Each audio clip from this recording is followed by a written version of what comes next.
All right, we'll go ahead and jump in, and we may have some more people join us, and that's okay. We want to thank you all for joining us for Dementia Alliance's series of Caring with Melanie. We've got 3 of these, and I know most of you are going to join us for all 3.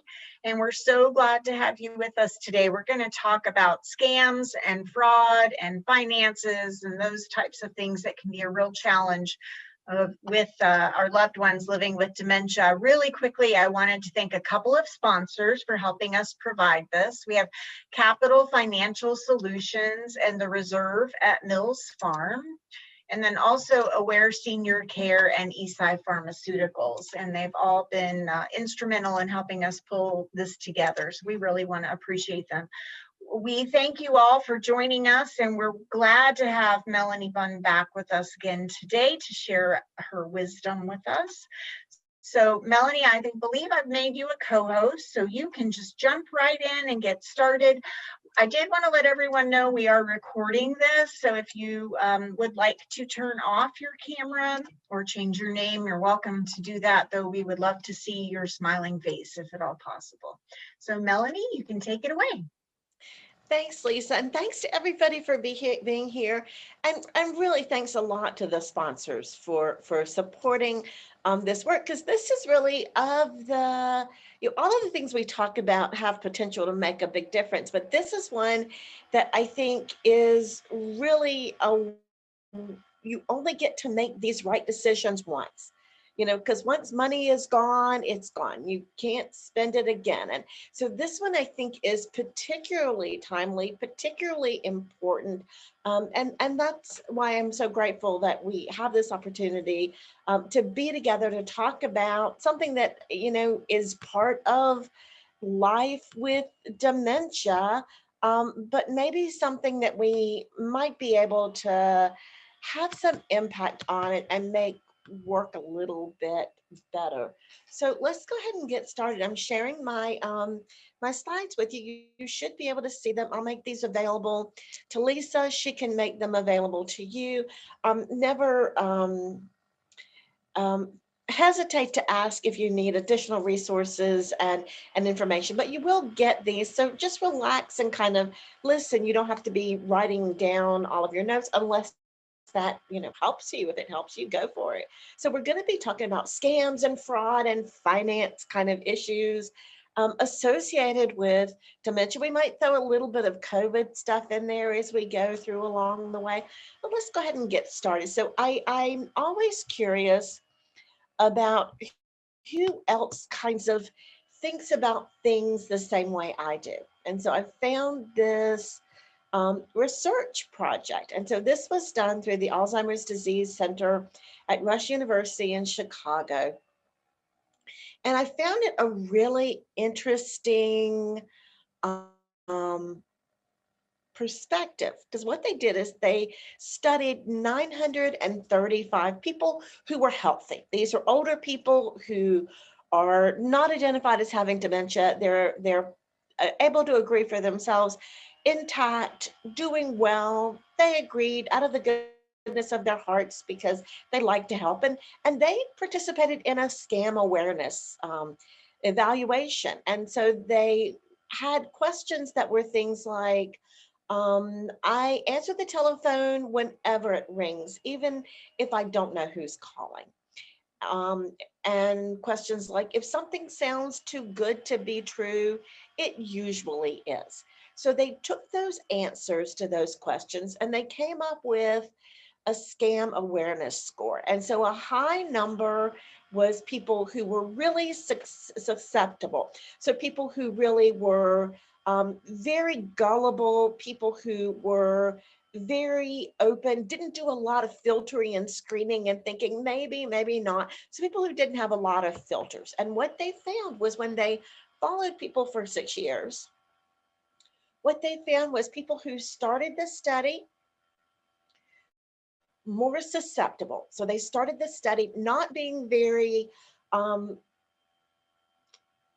thoughtful about how to protect themselves, or not being very aware of the risk involved with life. If they were kind of highly susceptible, they were twice as likely within the 6 years to be diagnosed with mild kind of impairment or with Alzheimer's disease. So take a minute and just think about that. What do you think that means? What do you think that means that people who were maybe highly susceptible to be taken advantage of might have a greater risk of developing Alzheimer's disease or dementia or mild cognitive impairment?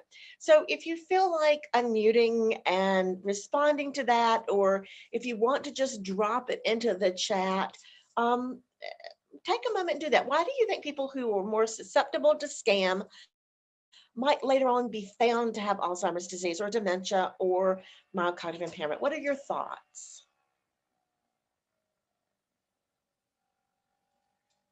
There's not a right or a wrong. It's just a curious kind of thing. What do you think?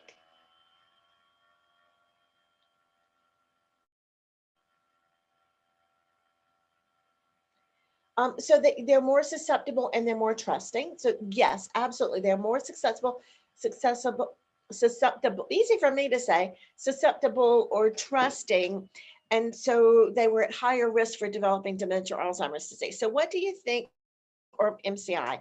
Why do you think that might be? That people who were more trusting were more likely to develop dementia? Do you think more good people get dementia, or do you think it's something else?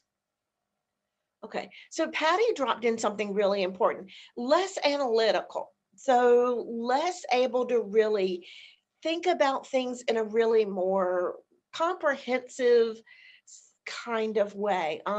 Edith put in more isolated from society. So they might be more isolated, might be more open because they don't have as many connections. They're more seeking out interactions, even if they may not be really strong positive interactions. Yeah. So all of those are really good answers. And I bet some people are having some other answers. I wonder if it might be related to some early changes in this part of the brain that aren't being identified as changes. Because this is the part of the brain, when we think about dementia, especially Alzheimer's disease, we a lot of times think about this hippocampus or this memory thing. If you put your hand right here, this is that frontal lobe, and this really is the analytical, putting everything together, coming up with a reasonable kind of answer. It's the last part of your brain to really develop.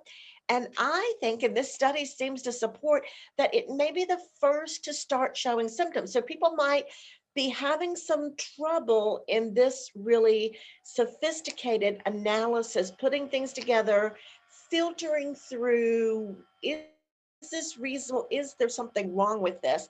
Not kind of taking everything at that literal face value, that this might be showing some damage before what we traditionally start to look at, like memory and like language. So it just makes me kind of curious.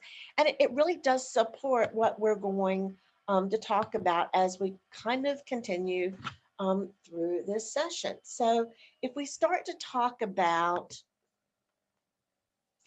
the kinds of things we're concerned about, there's such a range of risk for scams and for people being taken advantage of financially and those kinds of things. The common one we think about is that stranger, that person that telemarketer, or that person who's making the rounds around the neighborhood and talk somebody into getting their roof replaced when they really don't need their roof replaced. And those kind of people get really active after hurricanes or some kinds of weather kind of damage or something. So we often think about those strangers, but here's the really unfortunate thing. A lot of the scams, a lot of the financial predatory behaviors don't come from strangers. It actually comes from friends. Friends, I'll put that in quotation marks. I'll put family in quotation marks. And I'll put faith community in quotation marks, too. It's people who are part of that person's community are the people who are preying on them and taking advantage of them. So we're not just talking about strangers.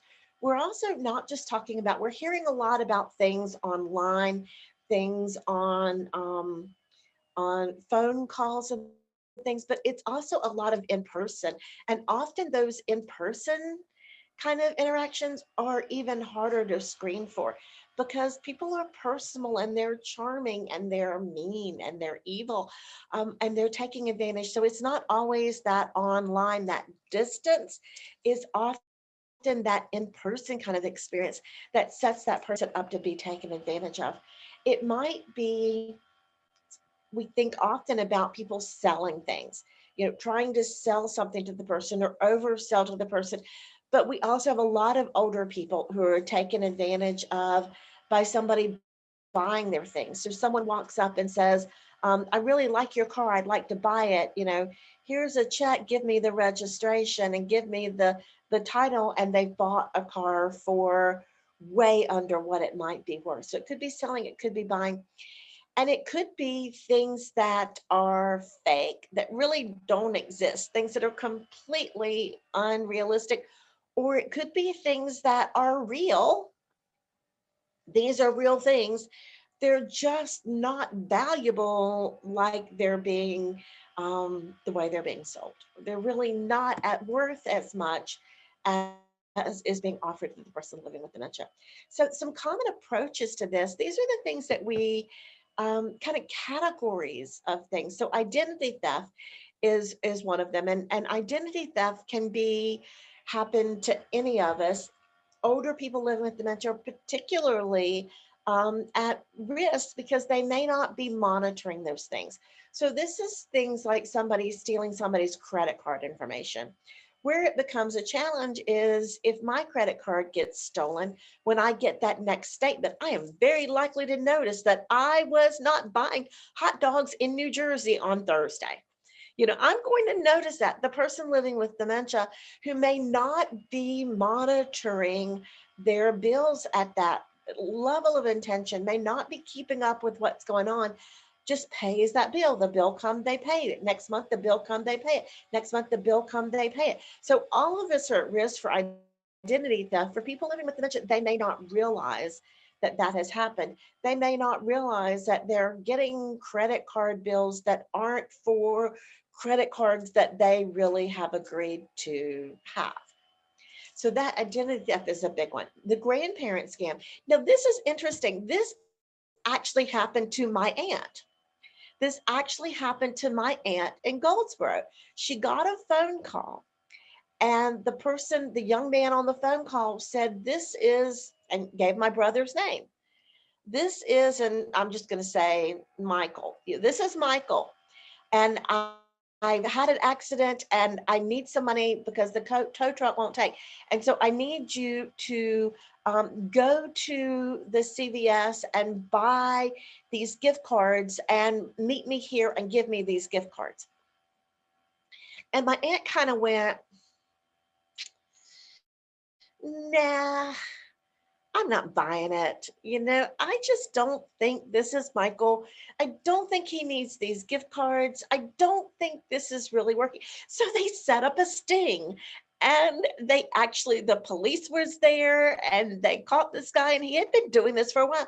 So those kind of grandparent schemes, your grandson, your granddaughter needs this, go, and it's become more than just send me money or wire me money. It's become buy these gift cards for me and meet me here and give me these gift cards, or leave them for me here. I can't. And people love their grandchildren and they're committed to their grandchildren and they want to take care of them, and so they're very vulnerable to kind of going along with those kinds of situations.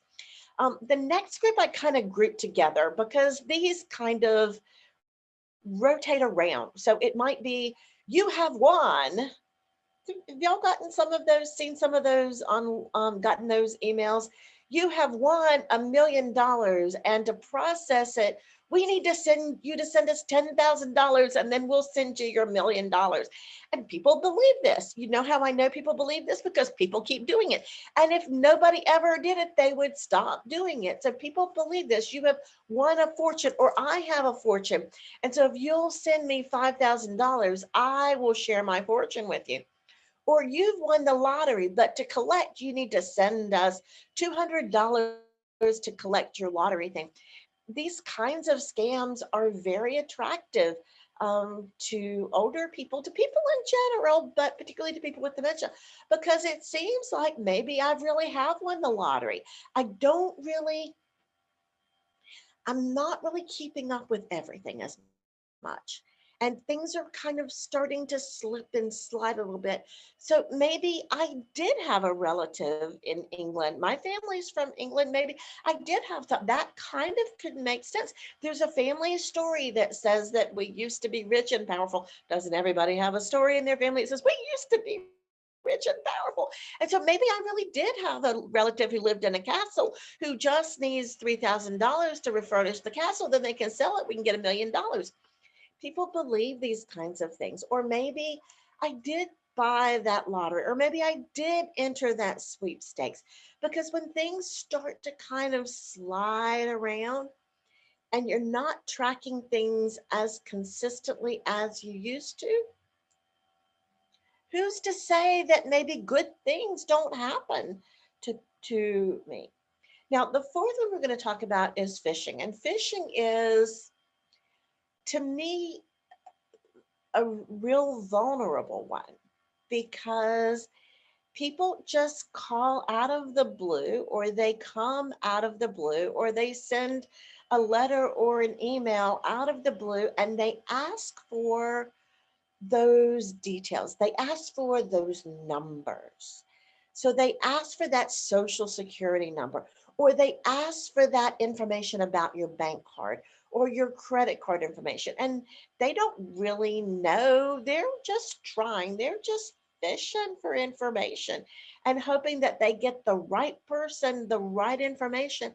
Then there actually is a network where they find a vulnerable person and they start sending other people to that vulnerable person to continue to prey on them. So those are some of the strategies that people use to really take advantage of people who are vulnerable. So I've stopped sharing for a minute. I'm going to reach out to you. Have you heard of some of those kinds of things, or have you heard of other things? Have any of y'all heard from a prince in like Africa who wants you to send them money and you're going to be rich for the rest of your life?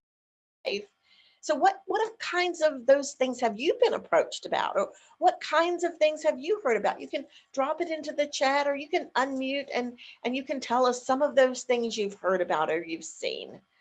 So what have you heard about or seen? Paige, you're smiling. Is there one that you're thinking about? Because you look like you're, so if you'll unmute, I would love to hear what you have, what people have reached out to you about. Unmute. Okay. Is that unmuted? You are Okay. perfect now. I Yeah. can hear you. Well, one of my friends' mother was playing like Words with Friends, and she got scammed, sending money to the people that she was playing this game with. And it's I mean, it was a lot of money. And they found out about it, and then they had to take, and I don't know that she doesn't have dementia that I'm aware of, but they had to take away her game playing rights, and they hated that. But she was losing like thousands of dollars to these people that were approaching her. Yeah, and that's a really sophisticated way of doing it, is they build a relationship with somebody. So they don't, I mean, if I were to walk up to Paige and say, Paige, give me $100, Paige is going to say, get out of here. But if Paige and I have been playing Words with Friends for a while, and it kind of feels like we have a relationship, like we kind of know each other, you tell me a sad story, or I tell you a sad story, and I say, gosh, I am out of town. I left my billfold. I just need somebody to wire me enough money so I get home. Paige might say, oh, well, we're friends, Mm-hmm. Mm-hmm. and be willing to do something like that. Mm-hmm. Nice. So what are some other thoughts about that, or some other kinds of things that you've heard about? Somebody, Carolyn or Caroline, I don't know which it is, but I'll say both of them, so I don't offend anybody, said Social Security numbers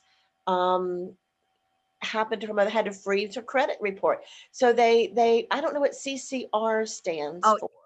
I'm sorry. She lives at a continuous care retirement community, Okay. and the administration there told us that things were happening. So at least I was semi-aware. But even with the information from the administrators, they're very sophisticated folks calling and saying, I'm checking on your such and such bill, and smooth enough that when I asked my mom later, she couldn't tell me details. I just need to make sure that everything's okay. Please give me your social security number so that I can check to make sure no one is taking money from you that they shouldn't. It was scary. It was very scary. Yeah, and that's a great example. They don't say, give me your social security number so I can rob you. Or give me your credit card number so I can rob you. They say, I am this official person, and I am doing this task for you. So give me so I can keep you out of trouble. And people will do those kinds of things. We had a really scary experience in my family where my mother was talking about giving someone her health insurance number. And I'm saying, Mom, anybody who calls you about your health insurance should already have your health insurance number. You shouldn't have to be giving that out and verifying that. And Medicare numbers can be sold. I mean, people can use Medicare information as well.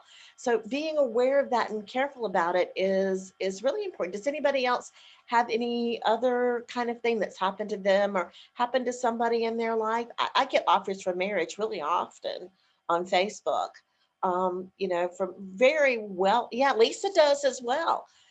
Yeah, that kind of thing happens. Anything else you want to add, or any other stories anybody has? Actually, Melanie, I don't get offers, but I'm excited for you that you do. I've been getting a lot of emails lately about your package has been delayed, or we want to offer you this special credit card offer. And I just don't reply back to those, but I feel like those are probably scams. Yeah. I've been getting some from Amazon, and from Apple that say we need to confirm your payment source before we can process your order. And when I look at the return address, it's not actually Amazon or Apple.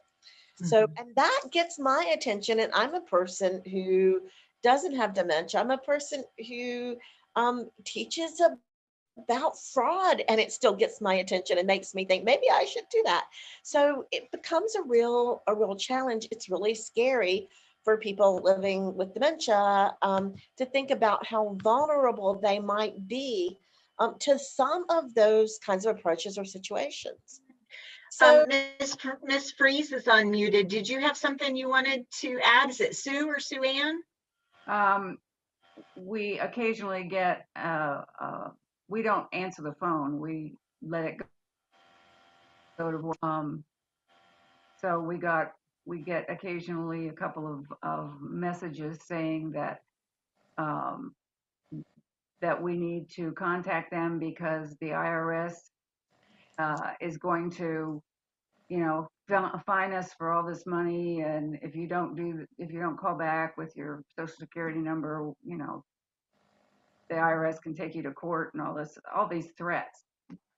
So yes, we don't buy it. So we just, delete these, but I can see someone with dementia getting really frightened and calling them back and sending them money.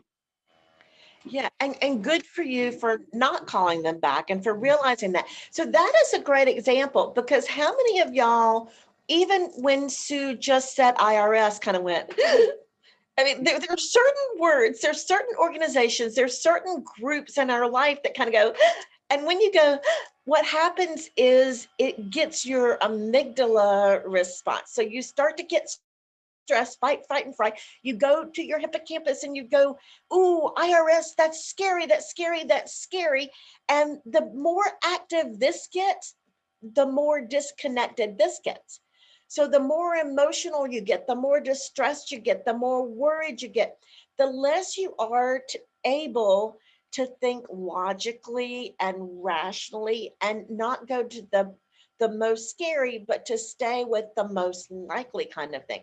So they use those IRS because for most Americans, that provokes that fright, which means this part of our brain my dad used to tell me only one person can drive a car at the time, and only one part of your brain can run it at a time. So if your threat sensors, this is dangerous, this is scary, if that's running, then this can't get on top of it, can't get a hold of it. So we already kind of that very first study we talked about, the Rush study, which says maybe people who are having trouble with filtering, maybe people who are having trouble really looking at things deeply and not just superficially are already more vulnerable for developing dementia. That means when they get stressed, this, which isn't working very well, is even more likely to disconnect and leave us at the mercy of the stress. So great example. Thank you for sharing that, because I bet every time I say IRS, unless you work for the IRS, and I know people who work for the IRS, and they're a good organization. We need them, but they do tend to kind of bring that stress level up a little bit. So that's a great example, Sue, and thank you for sharing that. And thank you for noticing that she was unmuted, Lisa. I didn't see that one, so thank you for noticing that one. So why are people living with dementia at especially high risk? And why is it that easy strategies don't work?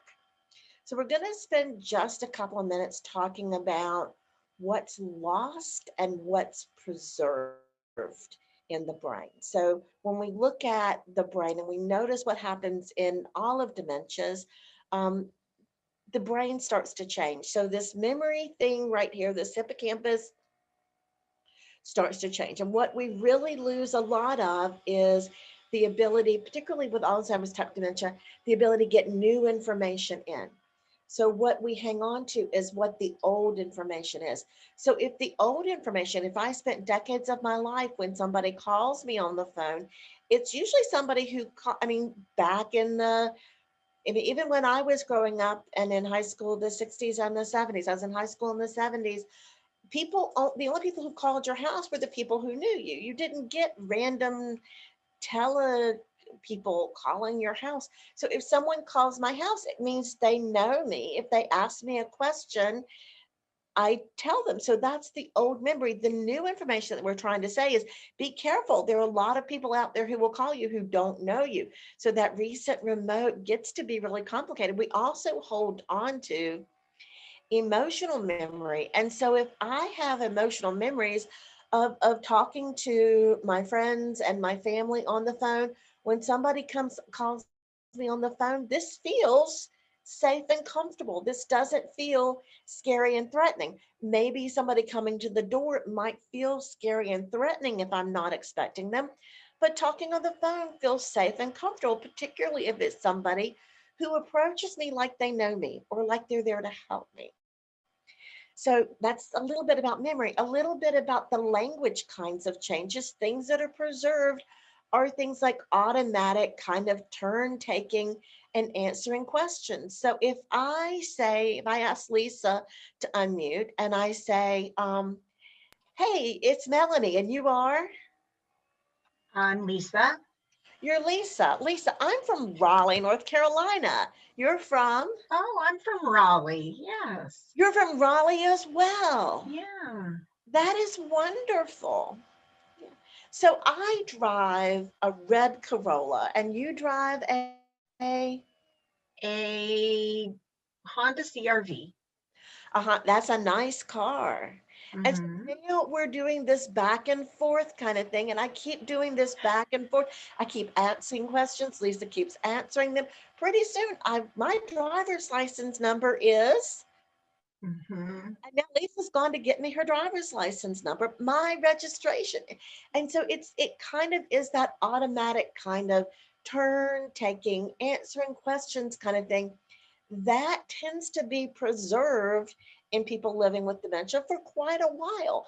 And so what happens is people tend to continue to answer those questions and take those turns, especially if that emotional memory feels comfortable and nice and good. Part of the brain that starts to change is that executive function. We've talked about that a couple of times. It's that frontal lobe, that prefrontal cortex kind of thing. That is that ability to take lots of pieces of information together and come up with a logical response. So maybe I do give this information in this situation, maybe I don't in this situation. Maybe they're backup. So if I get a call from my credit card company that says, if I get a phone call and the phone calls, or if I get an email and it says, there's suspicious activity on your credit card, please call this number to confirm that you have made these purchases. Have y'all had that kind of thing? Has it sometimes been real? Yeah, and sometimes it's not. So I've had it actually happen when my credit card called me and said, were you in New Jersey eating hot dogs? And I say, no, I wasn't in New Jersey eating hot dogs. But what I do is I get out my credit card and I call the number on the back of my credit card. And I have the frontal lobe ability to say, I'm not going to call that number that person left. I'm going to go get my card. I'm going to call the number that's on the credit card. And they say, yes, we were wondering if you were eating hot dogs in New Jersey. And I say, no, I wasn't. So did you get gas at the Harris Teeter? I did that. That was me. So I have that backup system that my frontal lobe lets me do. If I've got early dementia, mild cognitive impairment, my amygdala gets startled, we think your credit card has been hacked. We need to confirm purchases with you. I do like this. I just hit redial. Oh, yes, here's my credit card number. It's just that automatic kind of thing because I don't have this part of my brain to really put things together, really filter them, really make sure that is a thing that makes sense.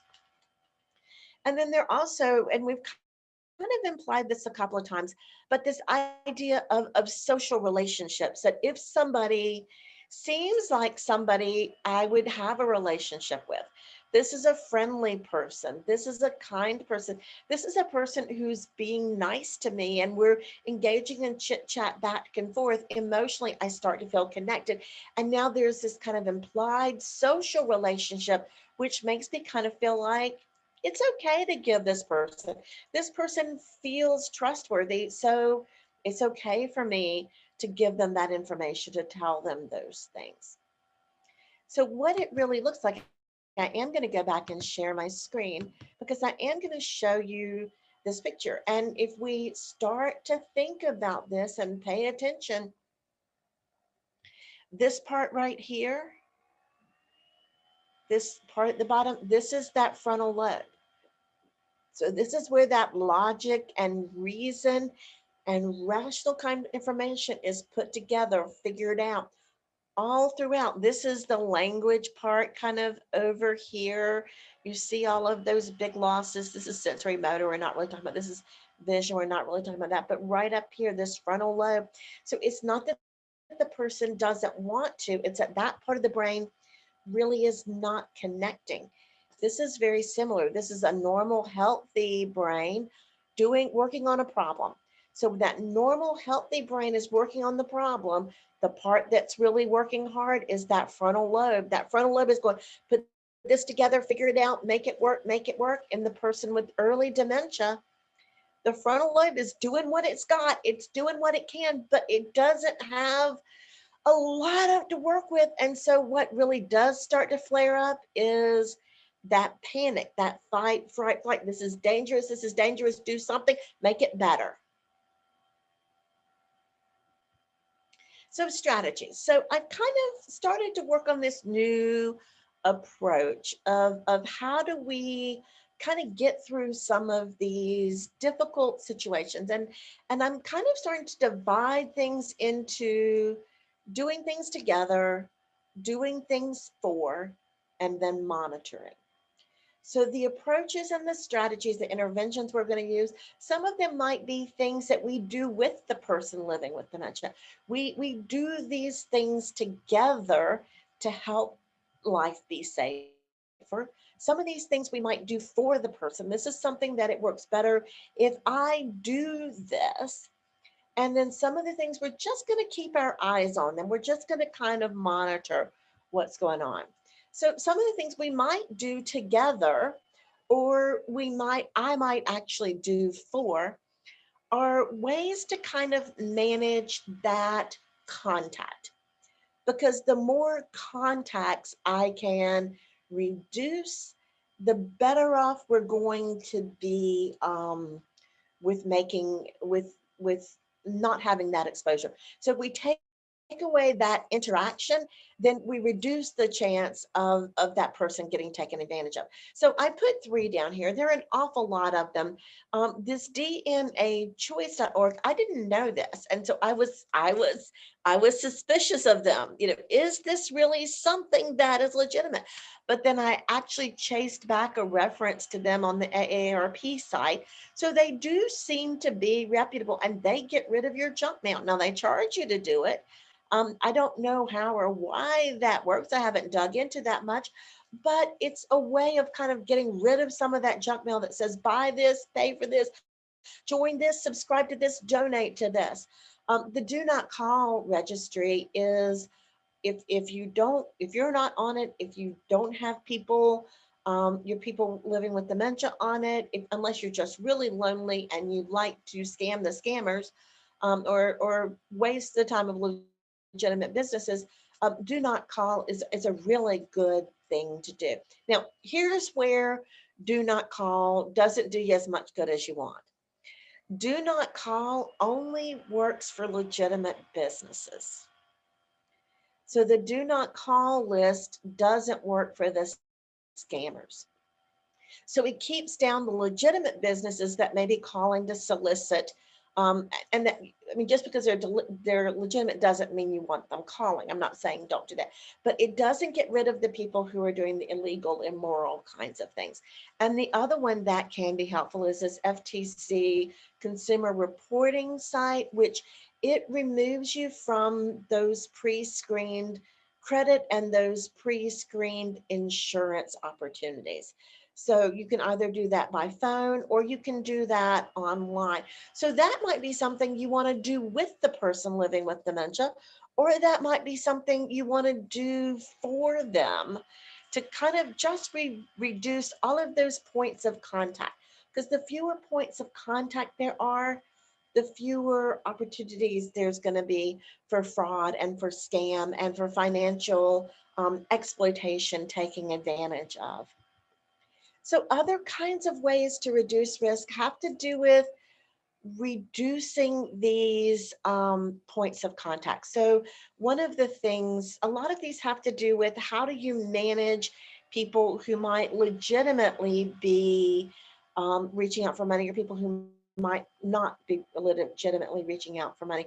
So things like having direct deposit and an automatic bill pay can cut down on some of those financial mistakes. Some people living with dementia actually get into financial trouble, not because they've been scammed, but because they've made mistakes. So if I get a bill for my credit card and I don't pay it on time. So let's say let's say I have a credit card bill that's $2,000. And so I get that bill and I don't pay that $2,000. those are things I ordered. Those are things I really did. I don't pay that bill. So then I get another bill for that $2,000, but then I find the first one. So I find the first one, oh, I owe the credit card company $2,000. I pay that bill. Then the one that says, oh, your credit card is late comes in and I pay that one too. So people wind up paying the same bill a couple of times and can wind up bouncing checks, can wind up really messing up their credit. Not because of anything anybody did deceitful, but just because managing that has become really complicated. So it also kind of sets up things coming to the house that might be stolen. So it just kind of reduces that. So doing direct deposit, doing automatic bill pay, those kinds of things can be really helpful. Working with the bank, so making sure that that might be a do with kind of thing, that we go to the bank and we make sure that the person who is chosen by the person living with dementia to be their support person can get access to monitor those accounts. We might set up some things like how much of a withdrawal can the person make, or what's the biggest amount of a charge the person. We might do, instead of having a credit card with a $10,000 limit, we might try a credit card that has a $2,000 limit, or maybe we try a credit card that only can be up to a certain amount and then it's no longer any good. So we might try some of those other kinds of things. One of the best things is to have everything, or that works for many people. Not the best thing, but a strategy that works for a lot of people is to have things forwarded to a PO box. So then I go to the PO box, I get out the bills, and I get out the sales things. I can weed through them, screen through them. We can go over to mom's, we can pay the bills together.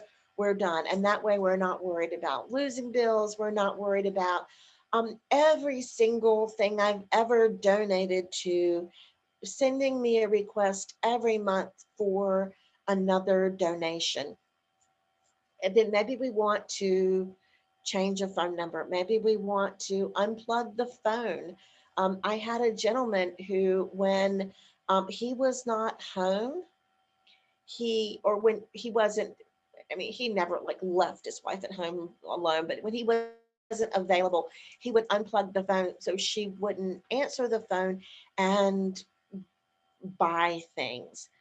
So being that you can do things on the TV where you can restrict certain channels. So maybe if the problem is I watch the TV programs where they're selling things all the time, you can actually have those programs taken off so I don't see those. And so I don't have that opportunity to spend that money to do that. So if you have been scammed, there are a couple of places to reach out to. The North Carolina Department of Justice there's their information. DSS, if you think somebody is taking advantage of them, and the care line is associated with DSS, kind of looking at fraud and looking at people being taken advantage of. So I'm going to stop sharing for a moment and see if I saw some things were dropped into the chat. Lisa said we'll share these slides and the recording, so you've got that. So Sue Ann said, be careful with debit cards. Tell me more about that, Sue or Ann.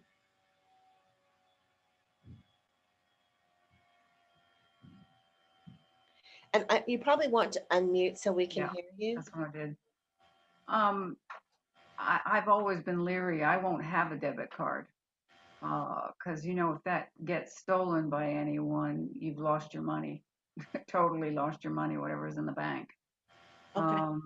But I see people using their debit card all the time, uh, buying things in Walmart and elsewhere, and they're just very careless with not showing the numbers or their PIN number. So that's a caution to me too. Okay. So that is a really good point, that when you use a debit card, it's actually taking this money out of your account and paying it, Mhm. versus a credit card is a promise to pay it in the future.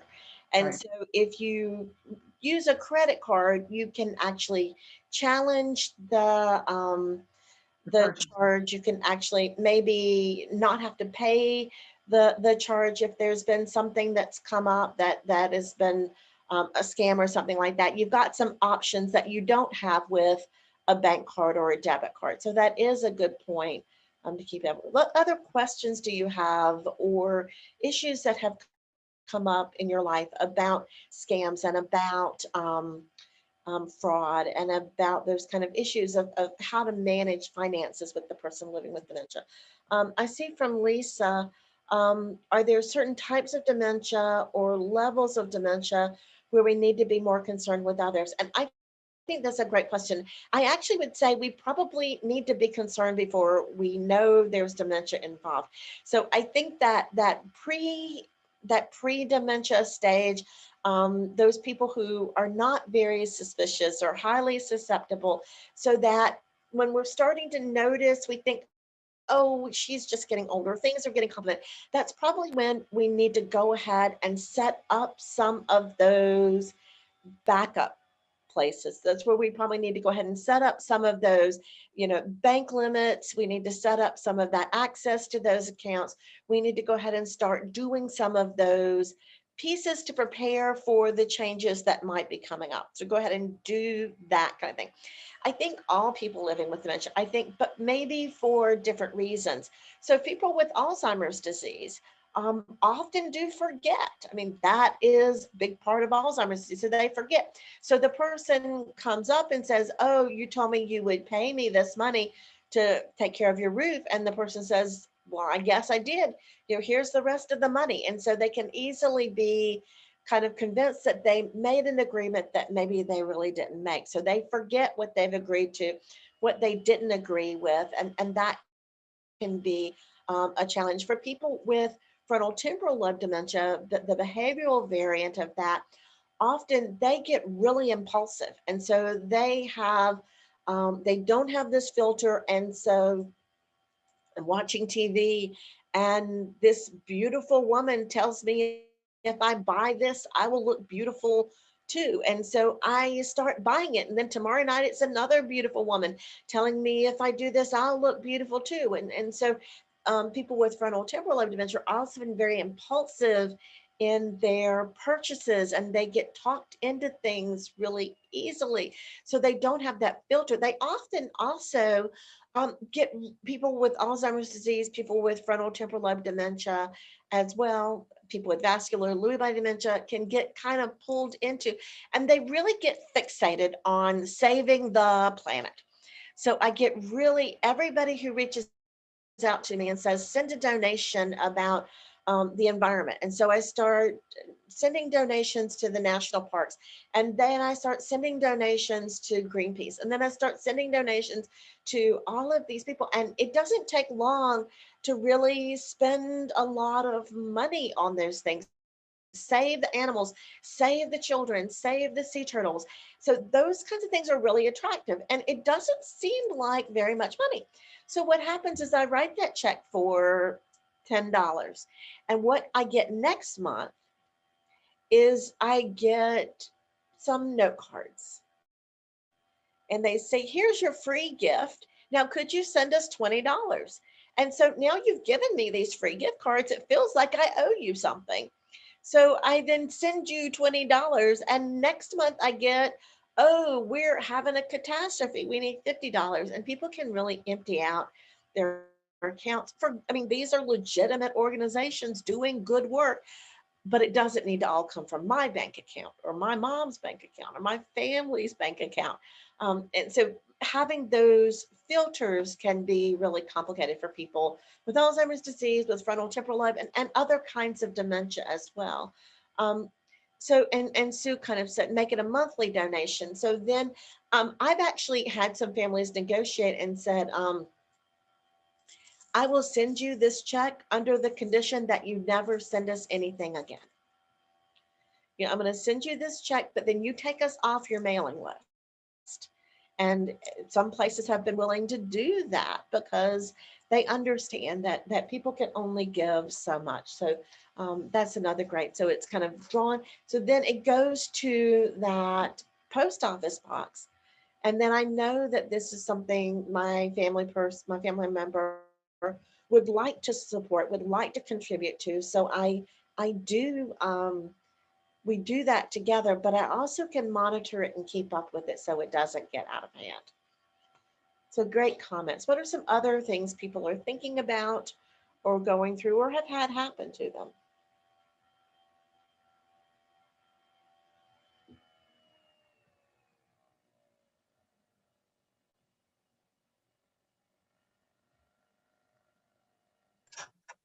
So Melanie, I think sometimes when you make one donation, you get on the list, and then everybody donate or everybody's asking you for money.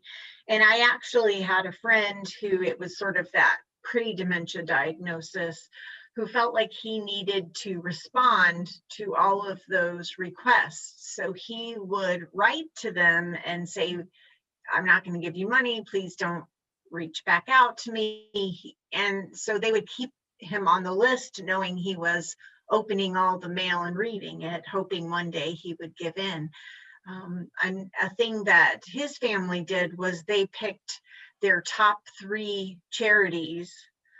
And so for every 3 months, they had the top 3, and they could remind him, well, are they in the top 3? And he agreed to it.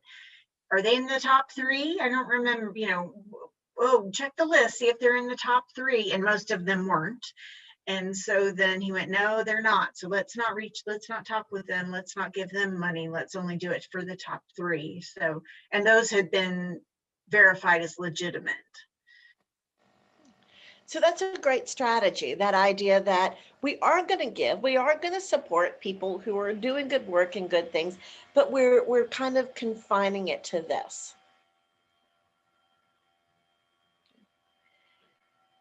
So I think the other piece I'm going to bring together is, what are the warning signs? So when do I need to start paying attention? So I would say the warning signs are when you start to notice the volume increasing of the mail that people are getting.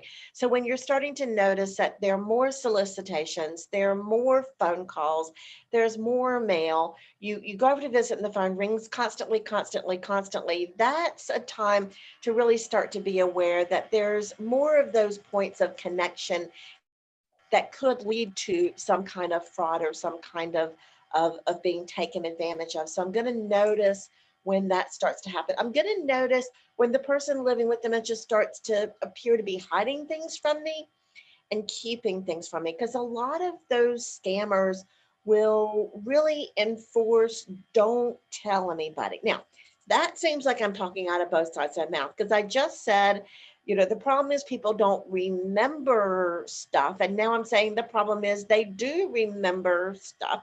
And I'm really not telling you to, I am telling you 2 different things, but it's really different. Because the things that are very emotionally charged tend to stick. So if we have the conversation, that telemarketer or that person, and don't tell anybody, you're going to get me now, you're going to get me in trouble. Don't tell mom that I've had another wreck. You can't tell mom because she'll be so mad. You know how she is. Don't tell anybody. Then that emotion, that strong, intense sensory emotion, that will stick when the other pieces don't. So all of those conversations that the daughter has had with the mom saying, don't give people money. When people call us and check with us, it's just completely overwritten. It's getting back to, we'll share my screen again. It's getting back to this place where when this is working really hard, this part doesn't work very hard. So when those emotions, those intensity, my grandson is in danger, my granddaughter is in danger, that starts to elevate, this just doesn't connect and work anymore. This elevating really stores those strong, intense emotional relationships, those emotional memories, that all of this is just really not going to override, is not going to impact, and not going to make it make up for that. So those emotions wash away all of that logic and reason kind of pieces. So start watching for that person, noticing things in their home, in their apartment that seem more frequent, more different. Noticing that person starts to be a little secretive or be a little hiding. And then before it becomes a problem, setting up those relationships so you do have access to that credit card bill. You do have access to that bank account. You do have access to those resources so you can catch it early before it becomes a real problem. The other thing that I might mention is that you don't have to do all of this by yourself. To build that network and build that team of people who have your back are watching as well. So maybe maybe who becomes part of your team are some of the neighbors. So maybe you have a neighbor who, when somebody's walking around the neighborhood soliciting thing, calls that person and says, don't open your door. There's a scoundrel out there who's out to get us. So maybe you kind of have a network, what do they call, neighborhood watch kind of thing. So people are calling, don't talk to this person. This person is bad. Or maybe that neighborhood watch calls that family member and says, people are kind of walking around our neighborhood. They're selling newspapers or they're selling magazines. We're not really sure what these cute people are out here doing. And so they can get that information, kind of warn you something scary might be happening in the neighborhood. So you're on top of it, your head. So then you call and say, you're on the phone, da, da, da, da, da, da, and then we can't get. Sometimes some of the searching that's done is by address. So people who do live in retirement communities or do live in neighborhoods that are really known to be mostly older people living there, those reverse directories that can look at phone numbers by addresses. They'll seek out those neighborhoods where mostly older people are living, and they'll just go and call everybody on that block and try to take advantage of people that way. So hopefully finding some strategies where you can do with the person living with dementia, so you can anticipate some of those things, make some of those decisions about who has access and how is access. Maybe if you can do some of those doing for people, to get rid of some of those interactions that might be difficult or challenging. Maybe you keep the email only comes on the computer, the email doesn't come on the phone. So that way, when the person is on the computer, somebody can kind of be there to back up and kind of monitor what's going on. So we know they're not sending money to an African prince kind of thing. Keeping up with those kinds of things. Something in the chat, in a gated community, you could notify the gate guard about people targeting or people who are coming in kind of keeping those people out. So that is a really good thing. They should be a screen. There shouldn't be people let in to just kind of wander around and solicit for those kinds of things. So that's another really great strategy, to notify the actual gatekeepers, not just the neighborhood watch gatekeepers, but notify those actual gatekeepers to be monitoring for that, to be aware of that. Good. So thank y'all so much for being part of this. If you've got other questions, feel free to reach out. Look at the resources, see if you've got other resources, feel free to send those to us and we'll make those available as well. Thank you so much for supporting Dementia Alliance, for being part of this really important topic. And I'm going to turn it back over to Lisa. Thank you, Melanie. I have so many notes written down. Every time I hear this, I learn something else. And I think it's so important that we do all share our experiences, because everybody's seen something a little bit different. I do want to remind everyone that we will be meeting again on March 18th and March 25th at the same time. March 18th, we're going to talk with Melanie about medication. And March 25th, we'll talk about dementia, depression, and delirium, two really important and deep topics. So if you do have any questions ahead of time for those, feel free to email them to me. and I will share those with Melanie. Again, we just appreciate you being with us so much. We will email you the slides, and we will email you the link for the recording of this video so you can watch it again later if you like. Again, we want to thank our sponsors at Capital Financial, the Reserve at Mills Pond, Eastside, and Ware Senior Care. We appreciate them. We thank you all so much for joining us, and we look forward to seeing you on the 18th.